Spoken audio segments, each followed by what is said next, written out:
Hello and welcome to the Jumps Racing podcast here in association with horseracing.net. Great to have you back as well. And before we go any further, just for myself and Nick, a huge thank you to everybody because more and more people are tuning to the podcast week in, week out. We're at a record high at the moment. So thank you to everybody for tuning in. Nick, just firstly, it's absolutely brilliant, isn't it, that we're at a record high at the moment with the podcast listens. So obviously, thank you to everybody tuning in.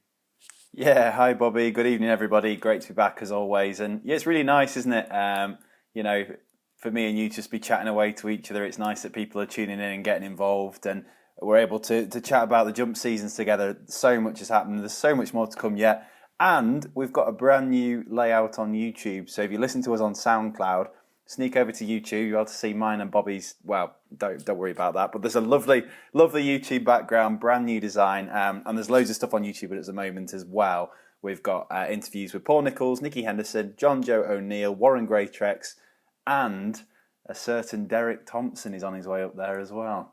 I would say you've actually been very busy, haven't you, Nick? Because for people who's been tuning in and watch on YouTube as well, you've been at a variety of different locations. But all in all, you've been gathering brilliant content for horseracing.net at quite a few of the yards.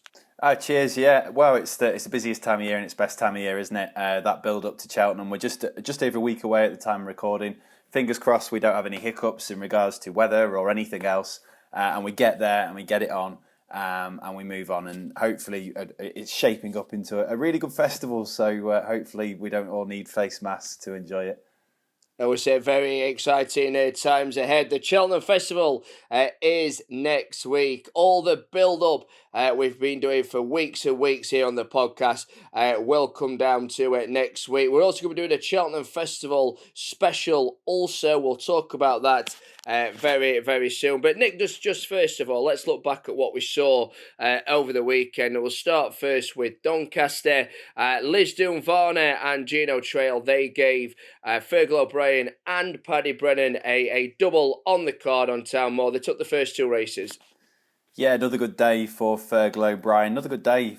Well, great to see a good day for Richard Johnson as well. Just looking at the results in front of me, he's back now. Did not think he'd be back within 39 days from a broken arm to go completely off on a tangent. Great to see him back. And I'm going to go even further off a tangent. Is the title race back on, Bobby? Well, Brian Hughes got another winner today, didn't he? He's 19 clear now. I'm just making sure that that's actually correct. But he's 19 clear as it stands at the moment. I didn't see too much racing today, in all fairness. So just let's see if he got any more.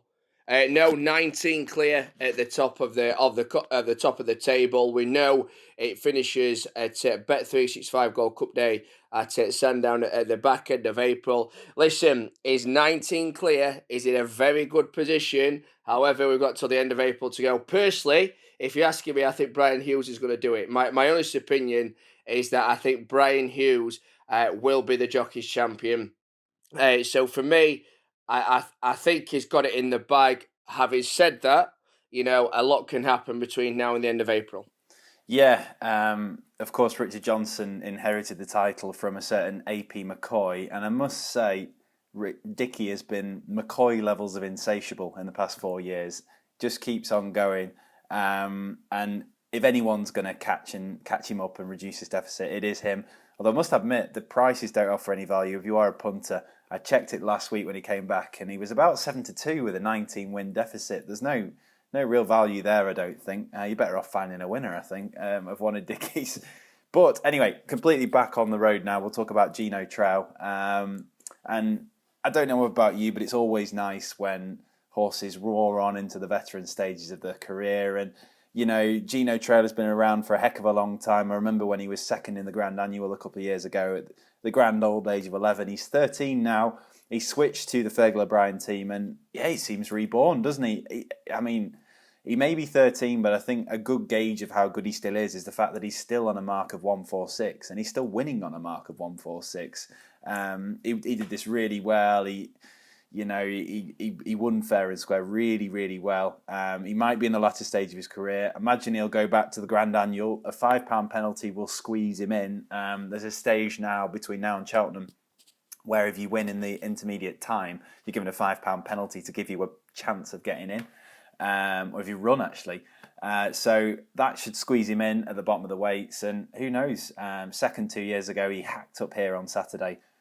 Might just be in the frame again in the Grand Annual at a really big price, really good story. Because while I'm thinking about it, there's another. Fergal O'Brien seems to do really well with his veterans. Perfect candidate.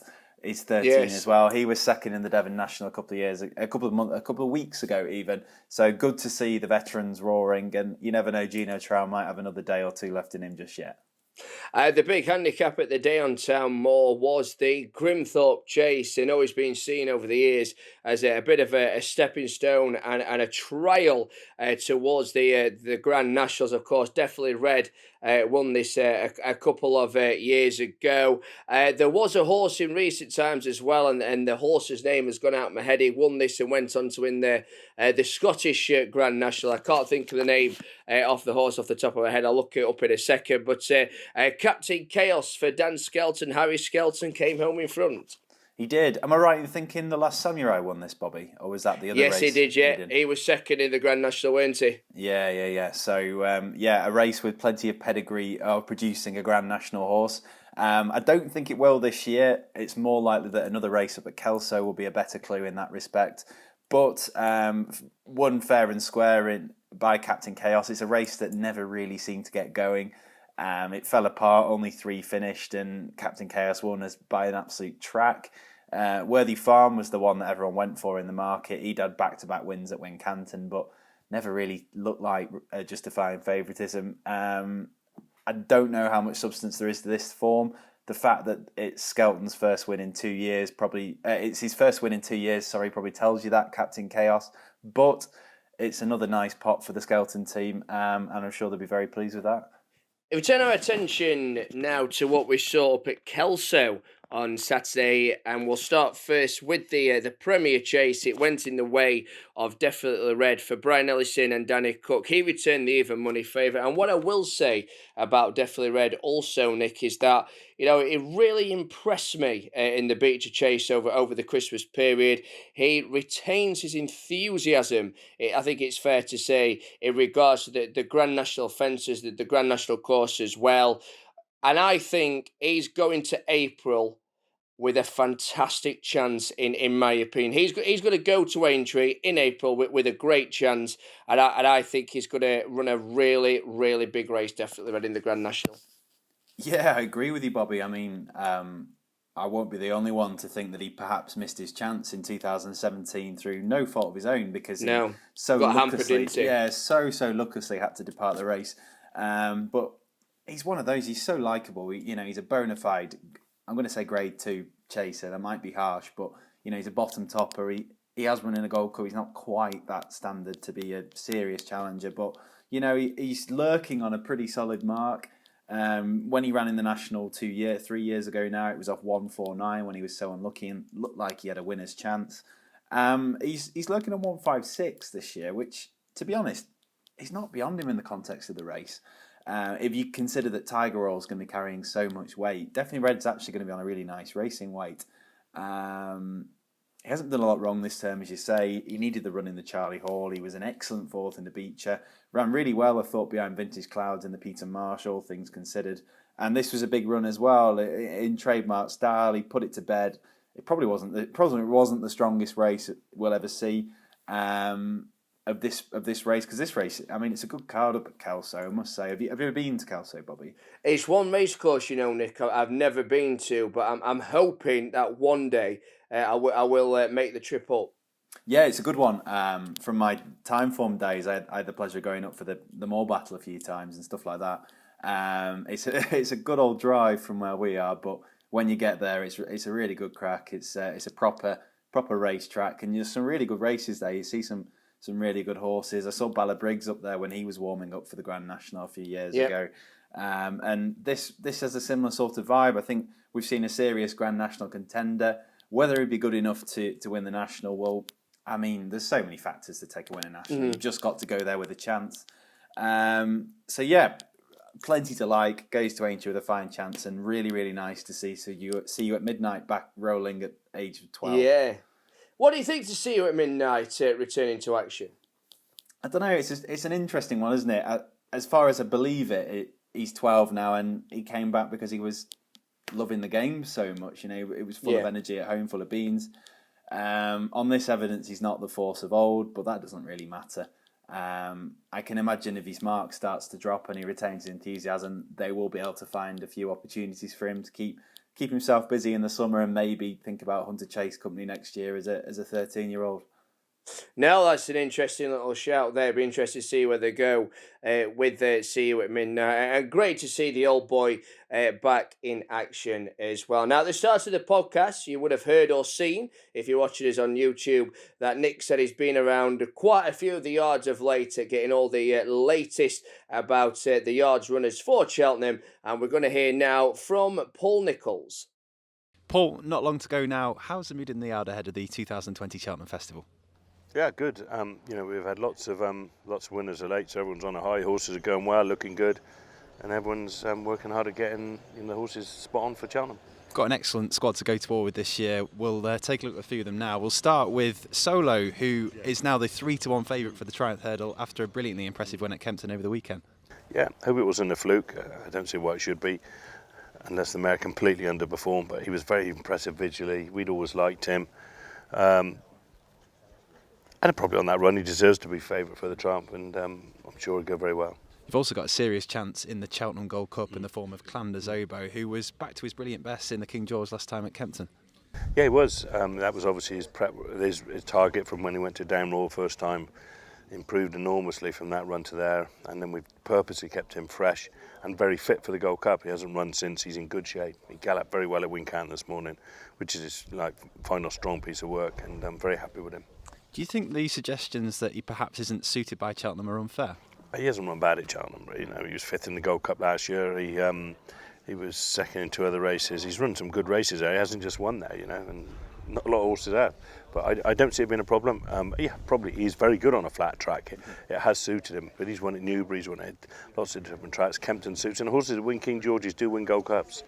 So I'm hopeful that different preparation, a year stronger horse will go well. Now, one of the stories of the Cheltenham Festival last year was Frodon in the Ryanair Chase. Must have a real chance of winning it back-to-back this year. Yeah, you haven't over-raced him this year. He was good the other day at Kempton. He's improved since then. He went very well this morning. Hopefully of a very good run. You also have 2 others entered in Dynamite Dollars and Politila, but I imagine they'll go for the Champion Chase? Yeah, they both run in the Champion Chase, and both in there, lively outsiders. Politila was second last year, and it wasn't beat too far. Length and a half, ran well, jumped the last upsides, and if he runs like that again, he'd be thereabouts, and he needs to be fresh, so we've purposely done what we've done with Clanders about him, left him off. He had a gallop this morning, went tidy. Lively outsider, as is Dynamite Dollars, who was his first run over fences was the other day. He was only beaten 3 lengths by Altior on his first run for a year, first run out of novice company, so natural improvement. He should be thereabouts. How's he come out of that race? First run for over a year. Good, really good, and he's had plenty of time. He went to Wincanton this morning and had a good, strong piece of work around there with those horses I mentioned, and I'm very happy with him. And this is the time of year where attention starts to turn to the Trainers' Championship as well. There's not a lot in it between you and Nicky Henderson. Are you thinking about it, or just? Well, everyone else is, but yeah, I mean, it's only 58 grand, I think, between us. But it's really what happens at Cheltenham. It's nice to be in touch at the moment, and just like to be in touch with Nick. Nicky's got an awesome squad of horses, like 5 in the Champion Hurdle horse. I say the Gold Cup, he's got something in every race, and he has got a very, very strong squad. And I mean, I just hope I'm within shouting distance of him at the end of it. Otherwise, it'll all be over. Last but not least, quick chat about Surname. How is he after the run at Ascot? Yeah, fine. He's had a week off, just walking, and he's mad fresh. We never found anything wrong with him. The vets went through him, didn't find anything. We've sent him to Newmarket for a bone scan just to make sure that there's nothing we're missing.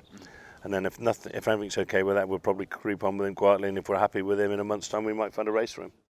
Great to get Paul Nicholls here on the Jumps Racing podcast, talking about his stable stars. I suppose it's great to get an update, should I say, about Surname, but just something a bit sooner.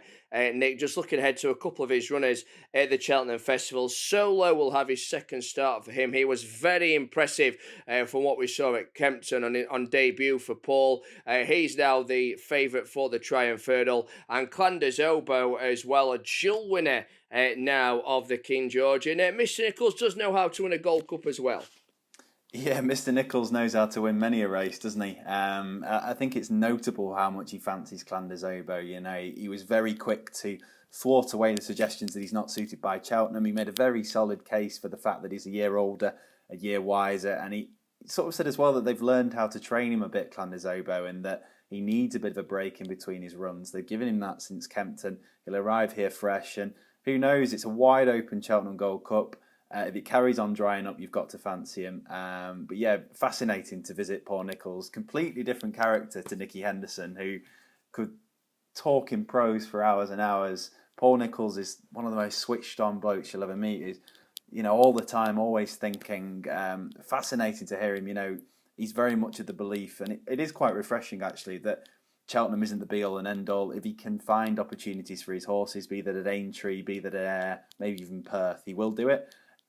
You know, he was very clear to say, if I don't think it'll win at Cheltenham, I won't run it because I don't think there's any point. So while Cheltenham is very important, it sort of gives you an insight into why Paul Nicholls is champion trainer.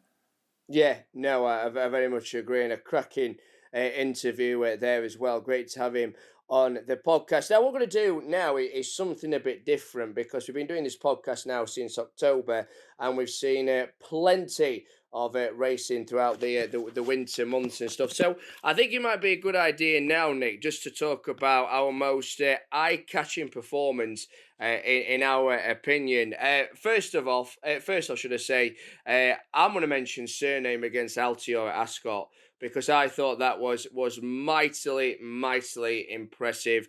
A fantastic performance from Surname, and you know the way he travelled and performed that day was absolutely phenomenal. It is a shame that he's on the sidelines at the moment, but that performance at Ascot I thought was sensational.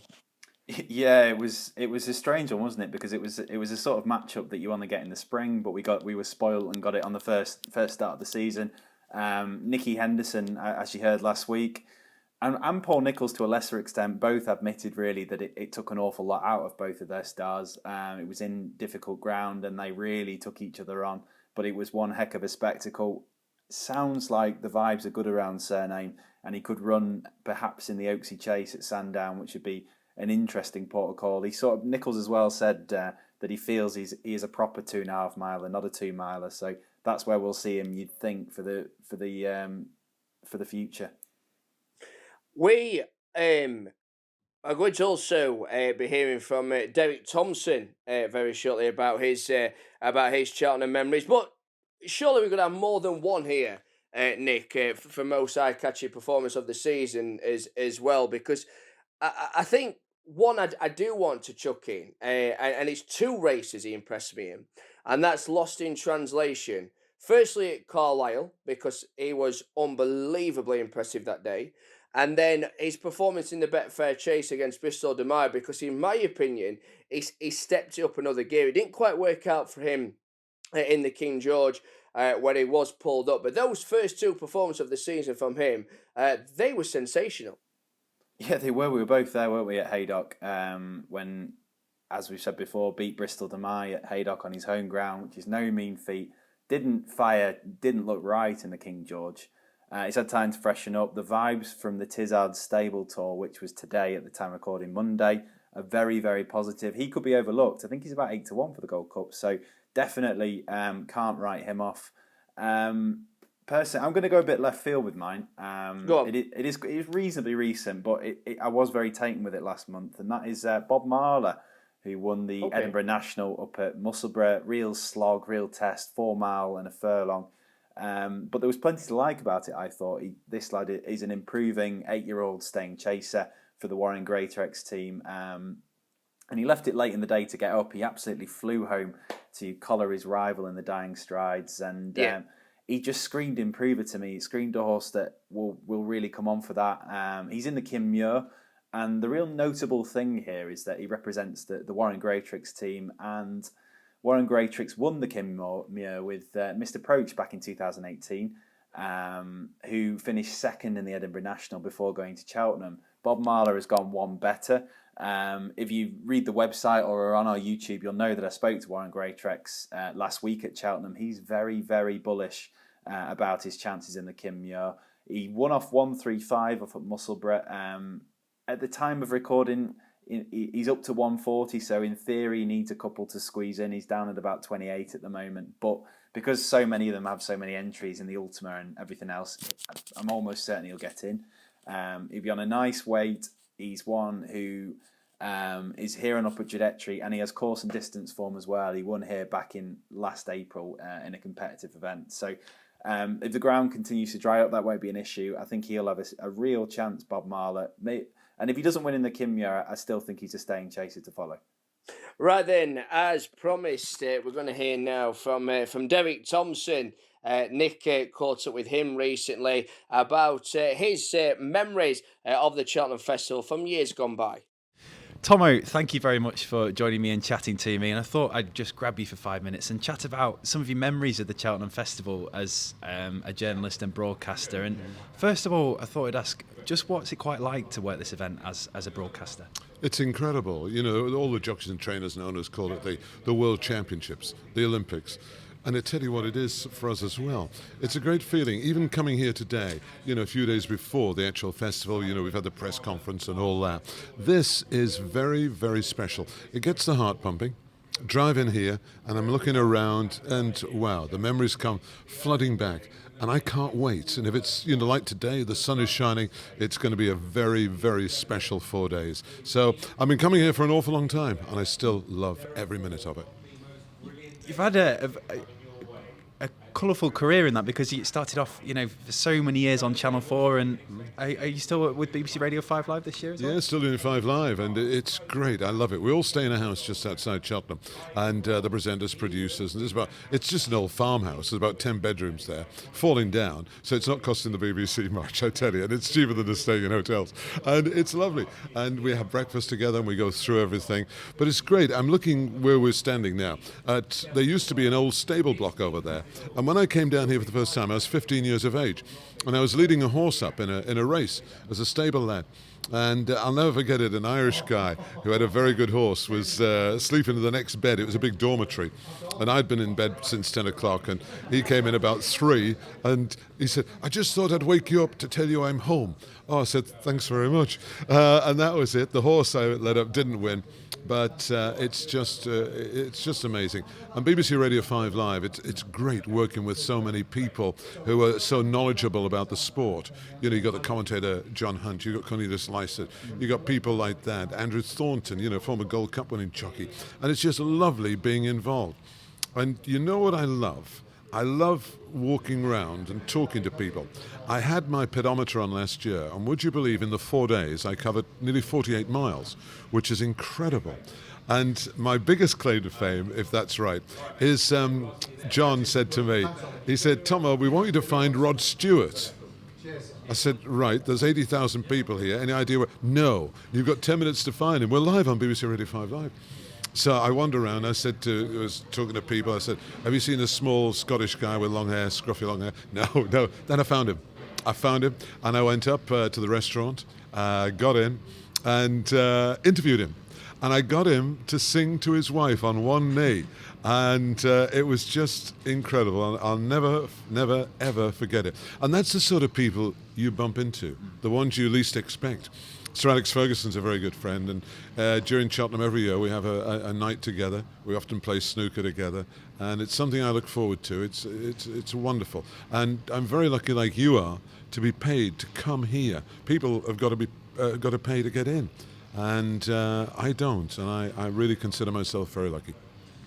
So many equine stars have run here, even in the last decade, never mind, 20, 30 years. If I had to put you on the spot and ask you for your standout Cheltenham Festival moment, what would it be? It's so difficult. Best mate, that was great. I used to interview all the jockeys when they pulled up, And it's great. It's the next best thing to riding them. I was the world's worst amateur jockey, but I always wanted to ride here at the Cheltenham Festival. I never did.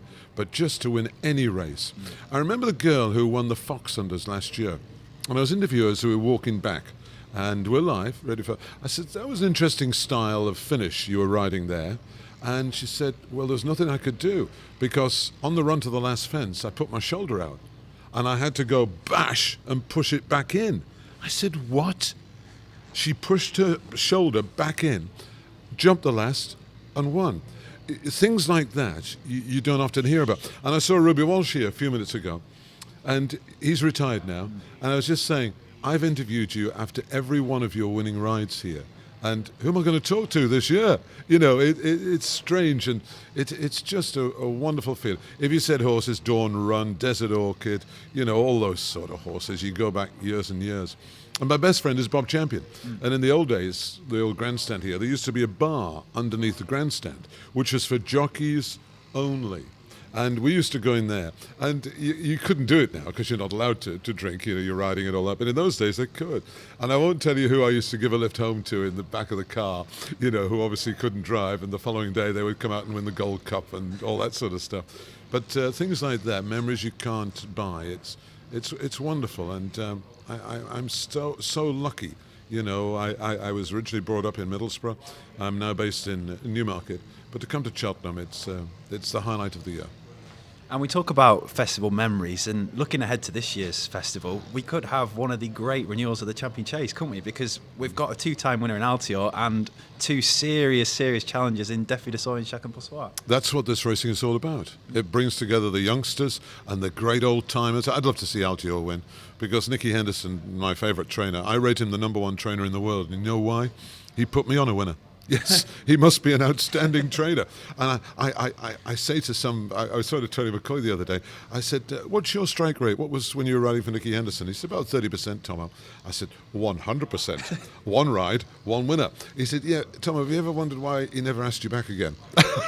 So it's things like that you cannot buy. And it's those sort of, and you bump into people from all over the world, especially the Irish. I love the Irish. I love the Irish invasion. I love it when they win, and it's great if we can beat them or they can beat us, because that's what it's all about. And if you say what's going to win the Champion Chase, to me it doesn't matter. Défi de Soy obviously has got a great chance. I'd love to see Altior win. But if you ask me what was the best bet of the meeting, which I presume you're going to... Well, yeah, beat you to the punch, but yeah, definitely. I thought you might be. There's a horse in the bumper called Appreciate It. I was so impressed with the way he won last time out. I'd be very surprised if he doesn't win for William Mullins, Patrick Mullins. What a team, father and son. Incredible. And I love talking to Willie. And when I go up to him for an interview, he always lifts his hat. Hello, Derek, how are you? And you know, for a man like that to do something like that to you, it's very humbling. And you know, of course, you get the best-looking ladies here, the most famous VIPs, and they all mix together. I can't wait. And last but not least, away from the Cheltenham Festival, there's one topic I have to ask you about, and that is. It revolves around Radio 1 and a certain presenter on Radio 1, James. What was that like to be thrust into the limelight so suddenly? It's amazing. I'd never listened to Greg James. My daughter rang me one day and said, Dad, you're on Radio 1. I said, what? You know, because I'm normally at Radio 5, you know, talk, so I'll keep up to date with all the sports news. And you're on Radio 1, so I switched it on. And there was me. Are you well? I thought you were. And it's something I'd done promoting a small hotel years and years ago. And Greg had picked up on it. Are you well? I thought you were. And they put it to music, and it got to #1 in the charts. And you know what I got for it? Absolutely nothing. So I'm the only man who's been #1 in the hit parade and got nothing for it. Are you well? I thought you were. Tomo, pleasure. Thank you very much for chatting to me. With pleasure. Have a good show and enjoy Cheltenham. Another person making their debut then here on the Jumps Racing podcast. Nick, great to speak to Tomo there. Yeah, really, really good. Tomo's just an absolute icon, isn't he, of horse racing. He's been in the game for so many years, such an interesting character. And I couldn't resist asking him about that Greg James meme, which thrust him into the limelight last year. Are you well? Oh, yeah, great. And great to hear memories from someone who's been in the game for so long. Yeah, so a real pleasure to chat to Tomo. Talking of Cheltenham as well, that brings on nicely to our next part of the podcast, when we are going to give the listeners and the viewers now our favourite Cheltenham Festival moment. Nick, would you like to go first this time, as I went first last time? Yeah, absolutely. Now, I mean, there's so many, isn't there? If you ask me for outright, I probably gave it away last week when I was chatting to Jim McGrath. It would be Denman, Corto and Long Run in the 2011 Gold Cup, where the two old guard come round the bend and Long Run takes it away. But I tried to be a bit more left field, so I went back a bit further to one of my first real memories of the Cheltenham Festival, which was back in 2006, and it wasn't a winner. It was a valiant runner-up actually. And so I was only about 12, 13 back in 2006, and I'd very much been brought up on the Grand National more than jumps racing in general. It was more of a mysterious entity to me back then, everything outside of Aintree. Mm-hmm. But and the National is a race that has just changed immeasurably. Never in my career of the past 5 or 6 years, never mind our lifetimes. You know, the fences are radically different since 2012, 2013. And I think the profile, as we've said before, has changed as well as what makes a national horse. Because, you know, I go back 10, 15 years and I think of a national winner as a very well handicapped specialist who handles the fences. But these days, because there's so much prize money on offer, you've got to be a bona fide top class chaser just to get in, really. Mm-hmm. So I thought this sort of the mould was very much broken back in 2005, 2006 with Hedgehunter, who was just one of my favourite horses ever. You know, when he was so valiant in 2004 in the National, when he fell late in the day, when he was, you know, a very tired fall, and then I was sort of introduced to the dark arts of being cleverly campaigned the year later when he had 2 runs over hurdles and then turned up in the National about 2 or 3 pounds higher. Julie won, and he pitched up. I mean, when you win the National, you know, we had that big long run of horses that didn't win again for a heck of a long time until Pinot de Rey did it, and then Many Clouds very, very soon after. And the way the handicap worked, he had nowhere to go really, very much the same now. So he was sort of holding his own in Grade 1 company. He'd finished second in the Irish Gold Cup, or I think it was the Hennessy back then. And he pitched up at the Gold Cup. It was a wide open thing. He was a 16-1 chance. He wasn't really thought of, but it was a performance I think that confirmed him to be a real top class chaser. I watched it back earlier again, and he was so valiant in chasing home War of Attrition. Got within 2 lengths of him. Looked when jumping the last like he was going to come and win his race. Absolutely winged the last, as did War of Attrition, and that really just affirmed him for me as a top class horse. And then of course he went on to finish second in the National 3-4 weeks later, and of course he didn't win again, but he didn't need to. So that was mine. He didn't win, but I'll always remember Hedgehunter's Gold Cup. Yeah, Hedgehunter running in the Gold Cup there, and a great performance, and obviously fantastic in the National as well, as you've already mentioned. You know, 2004 he fell late in the day. He got the job done in 2005 to give Ruby Walsh his second win in the Grand National. Second, 12 months later, behind number 6, Valverde. That was back in 2006. And then obviously running a few more Grand Nationals after that as well. For me, I think I want to pick something here where I think if he was to do like a poll on social media, Nick, and say, what's a standout Cheltenham Festival memory, it has to be the return of Sprinter Sacre getting the job done again in the Champion Chase. He won it in 2013. He got the title back in 2016. But that training performance and what Nicky did with him was absolutely phenomenal, because we know he had his injuries, didn't he? And then when he did come back, people saying, you know, he wasn't the horse, he wasn't the same horse that we loved before. And then that season, the way he came back was absolutely just brilliant for everybody, brilliant for the sport. And I can remember exactly where I was watching it. I was watching it in front of the commentary box, right up in the stand at Cheltenham, and I was stood next to Lee Mottershead of the Racing Post, and when Sprinter hit the front, me and him was jumping up and down, screaming, "Go on, Sprinter! Go on, Sprinter!" When he crossed the line, literally all that, Nick. And then when he crossed the line and got the job done, me and Lee was absolutely bouncing off the ground, off the walls there. We was absolutely delighted, and that for me is one of my favourite Cheltenham memories, because you had me and Lee jumping up and down. You had just the whole of Prestbury Park just absolutely delighted. Even if you didn't back him that day either, the fact he came back the way that he did was just absolutely remarkable. And I think it will. And I think Mark Johnson was commentating, and I think actually Mark said in commentary, something along the lines of, the greatest comeback or something along those lines in Cheltenham Festival history. And you know what? He's absolutely right. So for me, that was absolutely brilliant to see Sprinter come back the way that he did.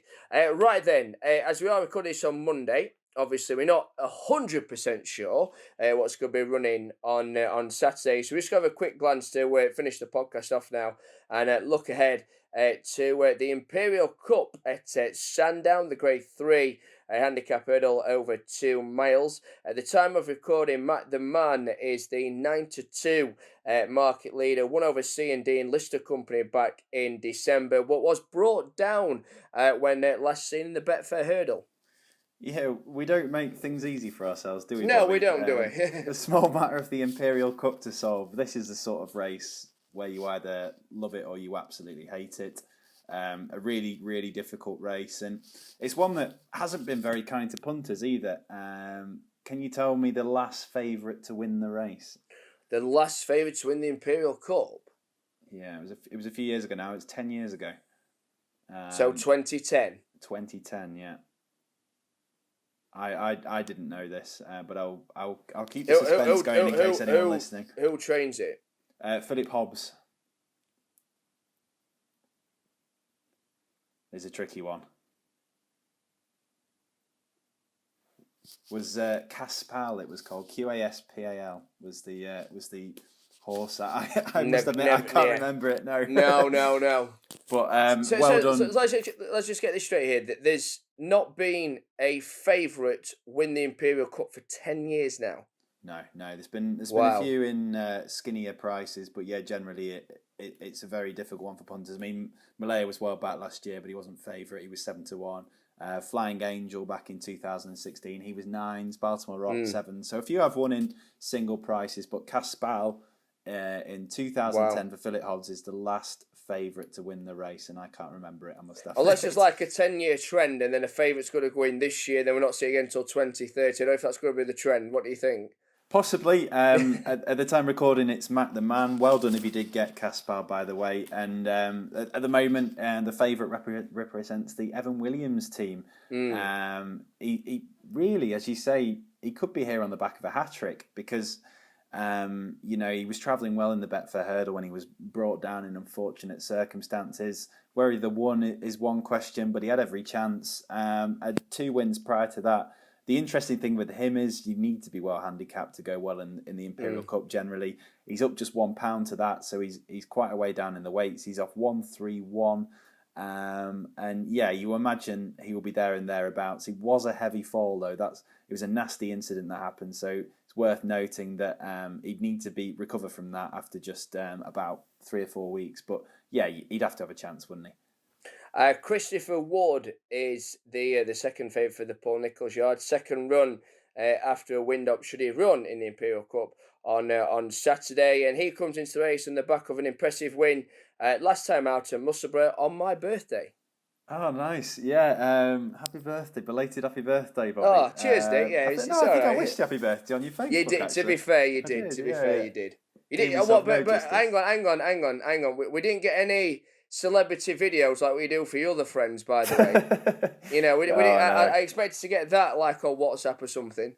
Yeah, so for context, one of my best mates every year are buying a video message from a real ZDE list celebrity. Z-list of celebrity. Oh yeah, we had Razor Ruddock a couple of years ago actually, encouraging him how to get a girlfriend, which you can imagine is as colourful as you can imagine. This year, I really struggled.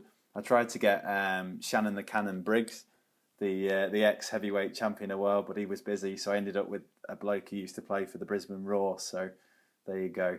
Not my best one. But anyway, back to the racing. Christopher Wood, depends which way you look at this, really. The age-old saying is always back top weight in a handicap. He's going to have to give £3 to the field, though, but with good reason. He is a smart type. He's long been considered one with plenty of potential for the Paul Nicholls team. He was placed in Grade 2 company at Aintree last year. You imagine he in Grade 1 company at Aintree, last year. You'd imagine he'll come in with every chance. Won really well at Muswell last time, won by 11 lengths. The thing that puts me off is he's up £10 for that. This is a stronger race. You'd be foolish to write him off completely, but I'd say that in this sort of company, a red hot, a very competitive Imperial Cup, I think he's got plenty of questions to answer. Shake 'em Up Harry is owned by Harry Redknapp, trained by Ben Pauling. 4 runs so far for Shake 'em Up Harry. Is Sullen Maiden as well? Yeah, you'd imagine Harry will have a few pounds on him as well, wouldn't you? He's well known, isn't he, as loving a punt, Harry Redknapp. And this one looks well campaigned so far this season. Very lightly raced, just the 3 starts over hurdles that have qualified him for a mark. He's finished 2 really notable seconds in novice company the last twice, behind 2 notable names from the Nicky Henderson yard. Shishkin last time beaten 11 lengths, and Mr. Coffee, another well-regarded type, beaten just a couple of lengths. There was no real shame, I'd say, in being beaten as well as he was by Shishkin. We know how talented he is, favourite for the Supreme. His opening mark of 127 could prove lenient for what's his first start in handicap company for the Ben Pauling team, which slowly is really starting to get back into gear now. So wouldn't surprise me if he went well. Best of the rest, Nick? I do think last year's winner has a chance. Malaya, it's about 10-1 at the moment. Another for the Paul Nicholls team. Hasn't really gone his way since. Hasn't won since, but took a real firm step back in the right direction last time at Ascot. Was well beaten, but was second. Same mark here. Feel like she's coming back into the boil now. Wouldn't surprise me if she was backed in. She's just £2 higher than last year. I think she would have a serious chance. But really difficult. And it's the sort of race where you need to keep a bit of an eye on the market over the next few days, I'd say. We're causing ourselves all kinds of grief trying to look at this on a Monday, aren't we? I say that we'll not know until Friday morning what is definitely running. And obviously, as Nick's pulled out the stat there, last winning favourite to win this was 10 years ago back in 2010. Now that's the end of this edition of the Jumps Racing podcast. As in regards to the build up to Cheltenham as well, don't forget to check out all the content on all the w's.horseracing.net. As Nick's already mentioned as well, if you go onto YouTube, type in horseracing.net, you'll see plenty of video footage and content from a variety of different stables. Nick's been a very busy boy walking around with that microphone, getting all the latest on trainers, runners ahead of the big festival, which is next week. Now, normally we do a podcast once a week. This week, though, we are doing 2. This Friday, myself and Nick will team up again, and we're going to do our very own Cheltenham Preview. We'll be looking ahead to the big races at the Cheltenham Festival. We'll look ahead to the Supreme, the Arkle, the Champion Hurdle, the Gold Cup, the Champion Chase, the Stayers Hurdle. We'll look ahead to the vast majority of the races. That will be recorded on Friday, and then will be available for you to view and listen to as well as soon as possible. Don't forget to subscribe on YouTube, and don't forget to check out the audio as well on Apple Music, SoundCloud and Spotify. It's getting exciting though now, Nick. We're just 1 week away. Yeah, not long to go now. Looking forward to Friday as well. Bumper edition, bit like Christmas, where we'll go well over the hour mark. Got some interesting guests lined up as well. Ed Quigley will be back on with his best bets. If you do have any questions for me, Bobby, Ed, Kerry Lee and Jerry McGrath will be on as well. Do tweet us at horseracing_net. Me and Bobby are on Twitter as well. Feel free to tweet us. Really looking forward to it. And I imagine the podcast will be up for you in time for your commute home on Friday evening. Yeah, definitely. Drop us a follow on Twitter at Nick Seddon, at Bobby Beevers as well. We'll be back on Friday talking about the Cheltenham Festival.